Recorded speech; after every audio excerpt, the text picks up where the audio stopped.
सद्गुरु दयाल। मन पर विजय भाग 3। मन काल का एजेंट। यह मन नेक न कयो करे, सीख सिखाई रहियो अपनी सी, दूर मति ते न टरे, मद माया के भय बावरो, हरि जस नहीं उचरे।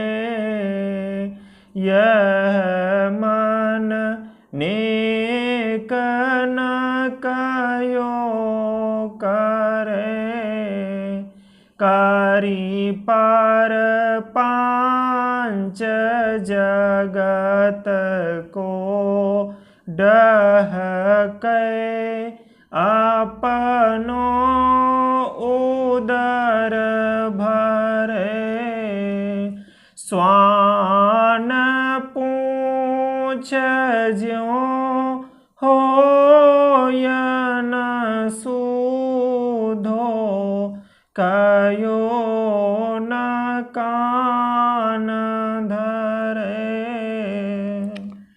त्रिलोकी की कुल रचना सुरत जीवात्मा की शक्ति और चेतनता से हुई है। मन स्वयं सुरत से चेतनता प्राप्त करता है, लेकिन मन जीवात्मा के प्रति वफादार नहीं है। यह काल का दूत है। निरंजन यानी काल की शक्ति ब्रह्मांड में ब्रह्म बनकर और पिंड में मन बनकर सुरत के साथ है। मन इंद्रियों के नचाए नाचता है और लगातार इसी कोशिश में रहता है कि यह सुरत जीवात्मा काल के शासन से बाहर न होने पावे। इंद्रियों के द्वारा मन जो जो अच्छे बुरे कर्म करता है, वे सब के सब निर्दोष आत्मा के खाते में दर्ज होते जा रहे हैं। नतीजा कर्मों का कभी समाप्त नहीं होने वाला जंजाल और 84 लाख योनियों का कैद खाना और नरकों का यातना गृह। मन की गतिविधियों पर काबू रखना या उसे बुरे कामों के रास्ते पर जाने से रोकना महा कठिन व्यवहार है। जैसे कोई चालाक जानवर जमीन में बिल खोद कर रहते हैं, तो अपनी खोज करने वालों को चकमा देने के लिए चारों तरफ कई और रास्ते या मोरियां बनाकर रहते हैं। इसी तरह मन भी अपने खेल के कई चोर रास्ते पहले ही बनाकर रखता है। वह थाली के पानी की तरह, घूमते हुए लट्टू की तरह मद में बावला होकर डोलता ही रहता है। जिस प्रकार गधे को राख में लेटना, सुअर को कीचड़ में लेटना, उसी प्रकार मन को विषयों में गंदगी में बरतना ही अच्छा लगता है। जैसा मलिन यह हमारा मन है, उसका हूबहू वर्णन करने को शब्द नहीं मिलते। भक्तों ने कहा है, सूरत नाप्स मारे दी, कोई कुत्ता गुल्लर काला हूँ, कूके नूके लहू पीवे, मंगे चरब निवाला हूँ, खा पासो अंदर बैठा दिल दे नाल संभाला हूँ यह बदबख्त जालम बाहू अल्लाह करसी टाला हूँ।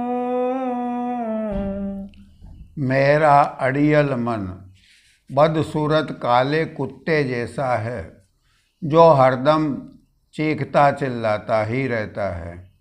वह मेरा मांस नोचता है, खून पीता है और खाने को चर्बी का निवाला यानी विषय भोग मांगता है। तीसरे तिल पर बाईं ओर के अंधेरे में इसका ठिकाना यानी चौकी है।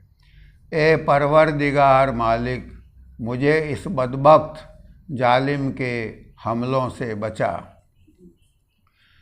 बहते पानी में अपना चेहरा दिखाई नहीं देता, हिल रही सुई में धागा नहीं पिरोया जा सकता।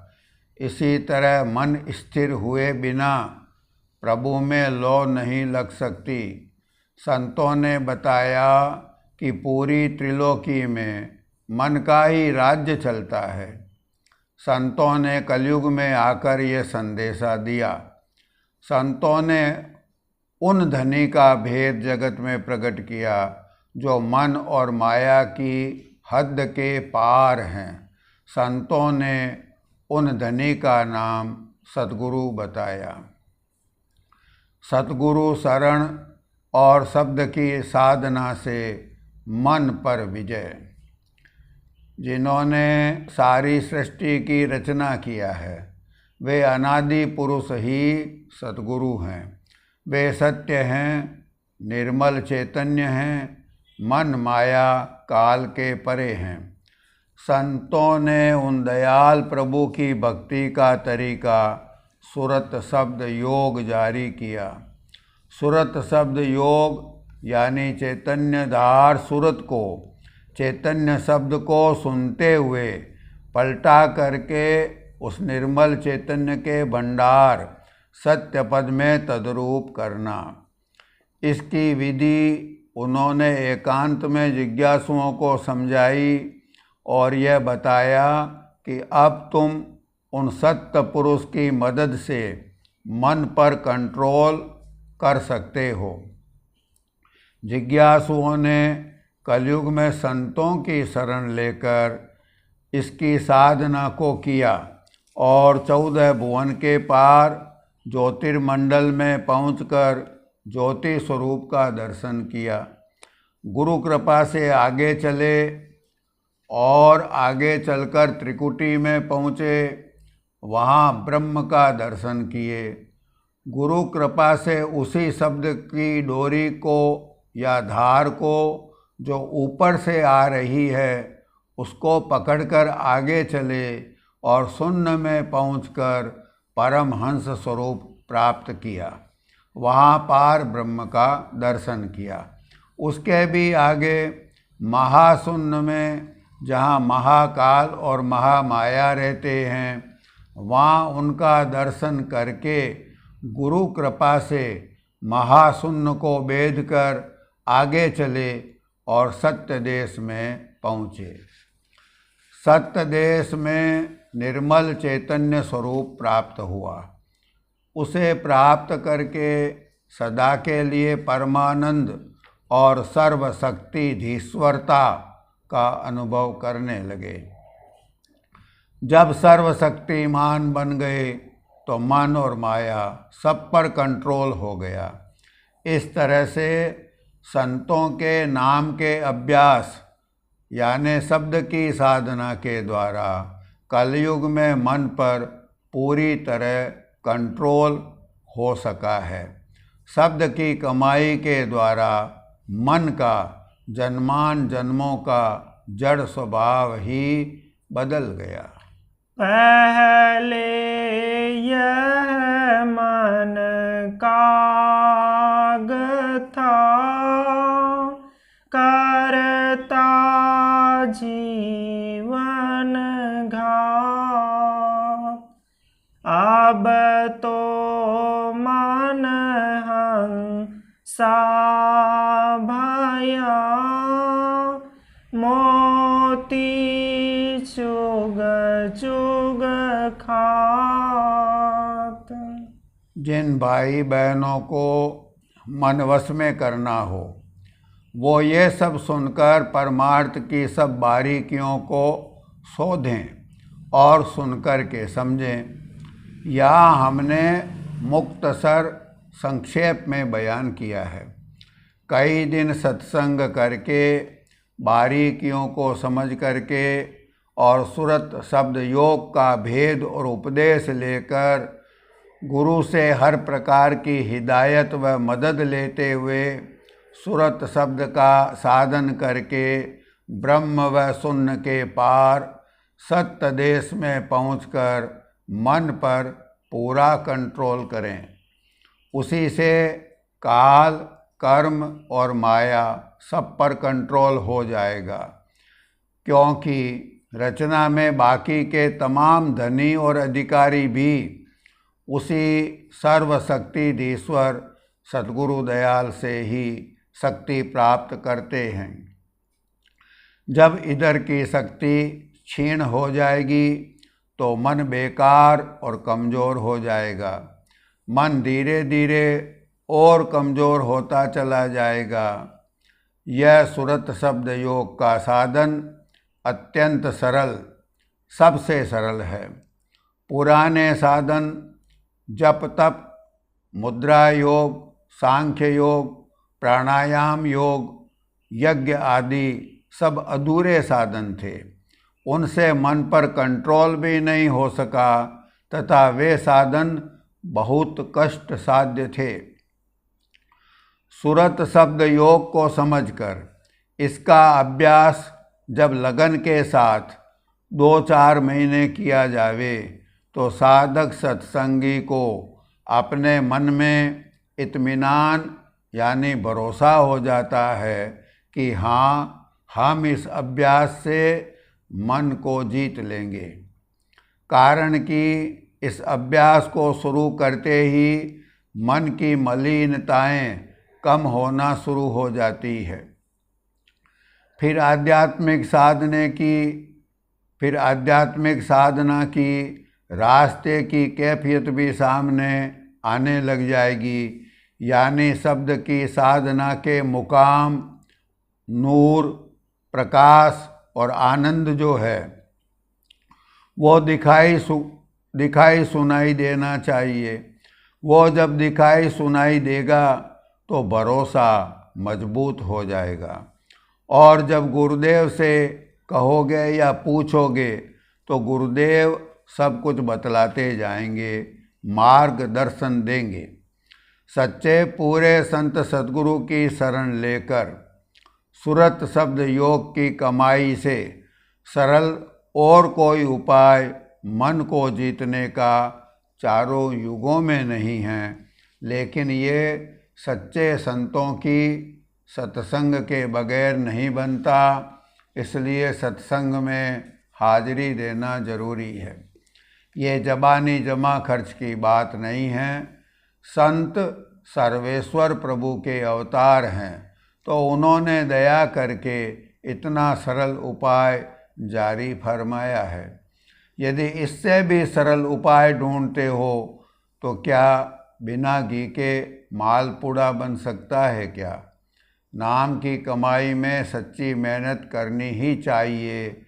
चरणदास जी महाराज फरमाते हैं, यह मन भूत सामान है, दौड़े दांत पसार, बांस गाड़ी उतरे चढ़े, सब बल जावै हार। भजे तो जानी न दीजिए, घेरी घेरी कर लाओ। या मन को परचाय के, ध्यान ही माहि लगाओ। और कहूँ विधि दूसरी, सुनियो चित्त लगाए। राम नाम मन सो जपै, चंचलता थकी जाय। पावन रुकै जब मन थकै, और दृष्टि ठहराय। ऐसो साधन कीजिए, गुरु गम भेद मिलाय। इंद्रिय रोकै मन रोकै, अरु उत्तम विधिये। चरण दास यूं कहत हैं, यह साधन करि लेहु। साचे गुरु के पक्ष में, मन को दे ठहराय। चंचल से निश्चल भया, नहीं आवे नहीं जाय। सारांश। पहला, पूरी रचना में और हमारे पिंड में 3 प्रधान शक्तियाँ हैं। सुरत जीवात्मा की शक्ति, जिसके स्वामी सत्य पुरुष सद्गुरु दयाल हैं। मन की शक्ति, जो निरंजन यानी काल की अंश है। ब्रह्मांड में यही शक्ति ब्रह्म रूप है और पिंड में यही मन है। तीसरी शक्ति माया की है, जो ब्रह्मांड में प्रकृति है और जिसके मसाले का यह शरीर बना है। दूसरा, मन त्रिलोकी नाथ ब्रह्म की अंश है और ब्रह्म की तरह संकल्प रूप है। हर समय संकल्प विकल्प करना इसका स्वभाव है। माया के साथ से माया के पदार्थों की कामना, आशा तृष्णा से निरंतर माया का चिंतन करने से माया यानी संसार के संकल्प बद्ध मूल बहुत मजबूत हो गए हैं। यही जन्मान जन्म के संस्कार और कर्मों के बीज हैं। संकल्पों से प्रेरित जो जो नए कर्म भले या बुरे बनते हैं, उन सब की एक छाप या दाग संस्कार बनकर मन पर और चढ़ जाती है। तीसरा, माया देश में सुरत मन के पर्दे में बैठकर ही क्रियाशील रह सकती है। अपने शुद्ध निर्मल स्वरूप में तो यह सत्य देश में है। इसी पर्दे या आवरण को सुरत के साथ मन की ग्रंथि या गांठ या बंधन कहा जाता है। 4, इस बंधन से मुक्ति के अनेक उपाय पिछले युगों में तथा वर्तमान में भी कईयों ने किए, किंतु मन पर विजय यानी बिगड़े मन को सुधारा नहीं जा सका। मन के दायरे के अधीन किए गए उपाय या मन यानी ब्रह्म की शक्ति से ही शक्ति और मदद लेकर किए गए उपाय व्यर्थ हैं। मन को जीतने के लिए जरूरी है कि मन की शक्ति के परे यानी जहाँ से मन को भी शक्ति मिलती है उनकी शरण लेकर उन सर्वेश्वर प्रभु से निर्मल चैतन्य सत्पुरुष की मदद से मन को वश में किया जावे। 5 सर्वेश्वर सत्पुरुष के अवतार कलयुग में संत हुए। संत सत्य देश से पधारे जो मन माया की हद के परे हैं। संतों ने सत्य शब्द सत्य नाम की कमाई का नाम का साधन शब्द का अभ्यास जारी किया। सच्चे पूरे गुरु नाम के वेदी गुरु की शरण लेकर उनके उपदेशानुसार सुरत शब्द योग की कमाई से इस मन को वश में किया जा सकता है। इस अभ्यास से इंद्रियां अपने भंडार देवताओं में, मन अपने भंडार ब्रह्म में, प्राण अपने भंडार प्रणव में जाकर लीन हो जाएंगे और फिर सुरत आगे अकेली निर्द्वंद सबसे मुक्त असंग आप अकेली छड़ी शब्द के सहारे जाकर अपने भंडार में लीन होगी। यही मन माया और काल को पूरी तरह जीतना है। सद्गुरु दयाल। सद्गुरु दयाल।